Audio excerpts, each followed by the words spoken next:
What's up, YouTube? I'm Zero Zeus, and welcome back to another Dragon Ball video. So this is gonna be my Dragon Ball Super Manga Chapter 52 review. Please like, subscribe, share, and comment. Thank you for watching, and let's get right into the video.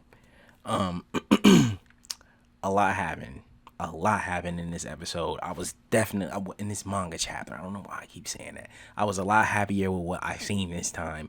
Don't get me wrong, last chapter was pretty hype, but it wasn't as hype as this. But I have a few complaints, but we'll get to that.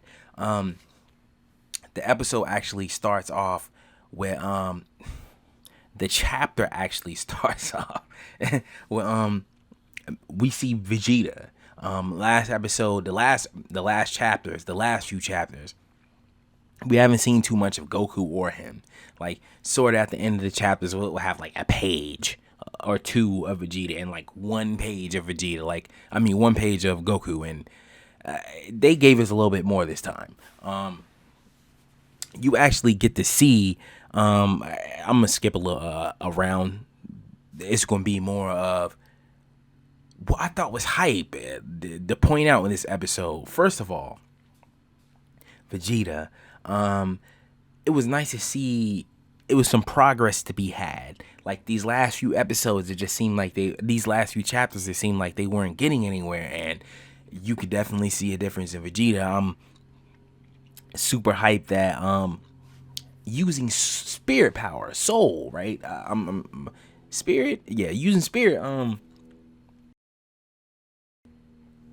controlling it affects how you output your energy, right? So if you have good energy control, good ki control, but you don't have soul energy, I'm guessing powerful, the attack won't be as powerful, right? That's what I'm getting at. And so Vegeta learned how to contain this. He learned how to do this, sort of. And he's not finished yet, but he's come along. He's come far along. And what's so crazy is another gang of the inmates basically show up on the earth that's basically tell Moro where he is. And that is crazy in itself.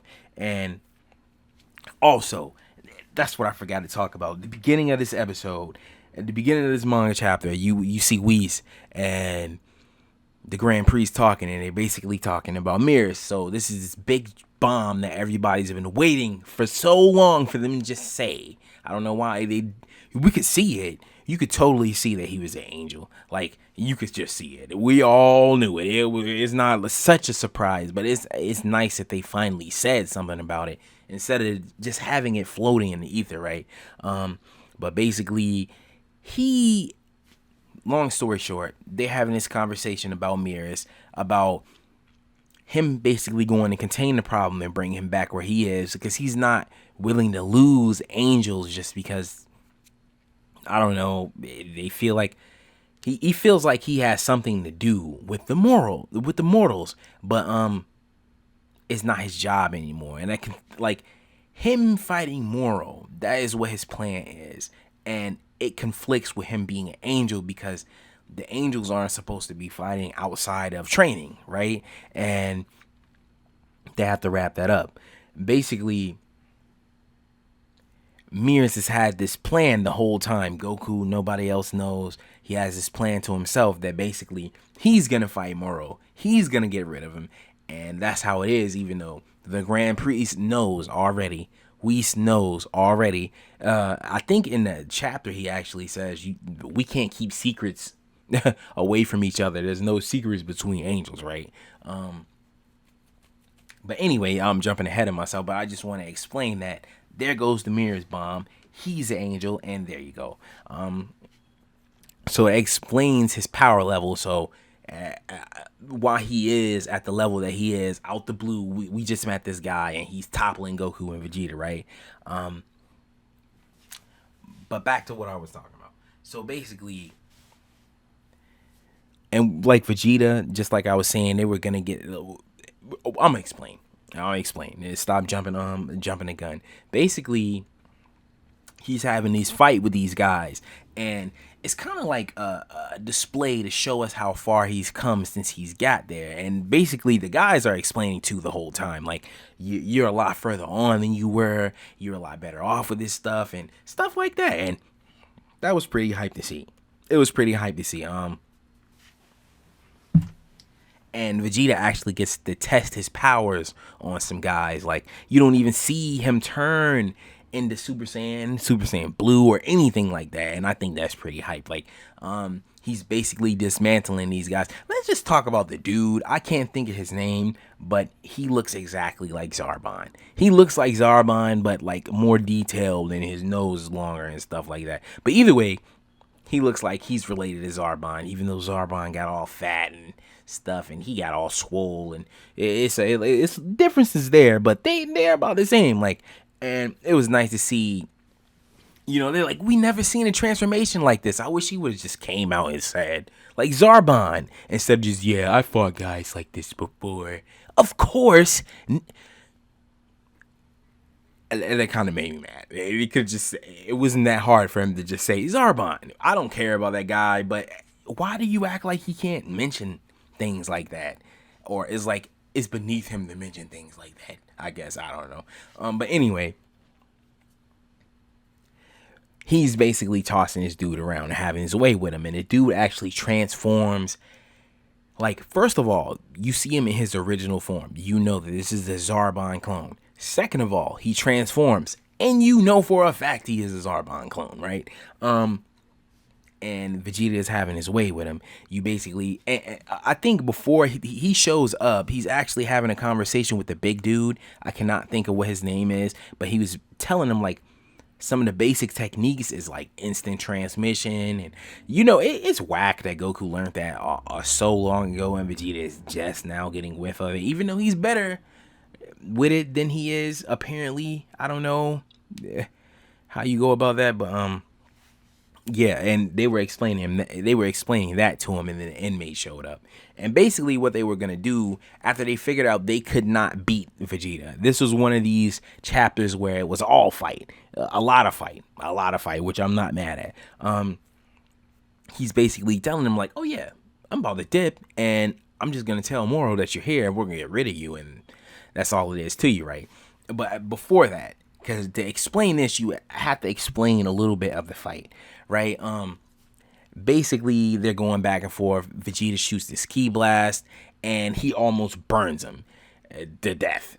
Is what it looked like. He basically transforms, and he's thinking that he can't touch him at this point, and he proves otherwise. And so he decides to take like this piece of a building, is like this big circle thing, and he decides to infuse it with his own energy. And because, well, at first he threw it at him, and Vegeta brushed it off like nothing. So I think he's throwing it at him again, but he hardened it with his energy, and he basically threw it at him. And no, I had it right. He hardened it with his energy. He knocked it back like it wasn't nothing, and it flew off. You didn't think it had anything to do with anything, right? So the guy is basically telling them it's over for Vegeta. It's over for Earth. He's telling them basically Moro is going to Earth. The plot, like the plan, is to go to Earth, and we're gonna see what you're talking about then, right? And as he's making his getaway and he's going off, he's flying on this like Kingdom Hearts gummy ship. He gets smashed by the circle thing that he hardened himself, and I just thought that was kind of funny. But yeah, basically Vegeta, that's like the last little bit we get to see of Vegeta.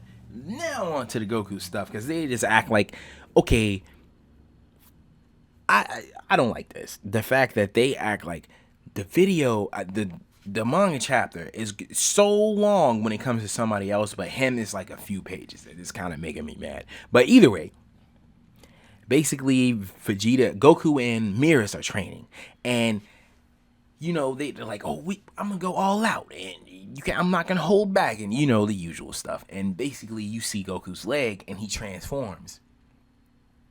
You like 2 frames of his leg, like he transforming basically, and Merus comes and interrupts them, and Whis comes and interrupts them and stops Merus right in his tracks and basically tells him he knows what's been going on this whole time and he's come to get him and he has to go back home because he shouldn't be involved and he shouldn't be thinking about fighting Moro because that basically that goes against everything that they like. That goes against angelhood, obviously, I guess. And it's all out on the table. It's funny, like all this serious stuff is going on, and Goku's just like, wow, it's so lost, right? Like, it's really funny. But basically, what happens is they whoosh off Merus. He, it turns his clothes into that little angel garb, and he basically leaves with Whis. And Goku is on his way to Earth because he figures out that Merus is on the way to Earth, and so one of their best contenders, Merus, is gone, and now it's just only Goku and Vegeta. So let's just pray that these two actually learn something. I don't know. I'm pretty sure Vegeta did, and they showed us a little bit. They showed us Goku's foot learned something, I guess. And yeah. So we have to wait till next episode, next manga chapter to see next month. Yeah.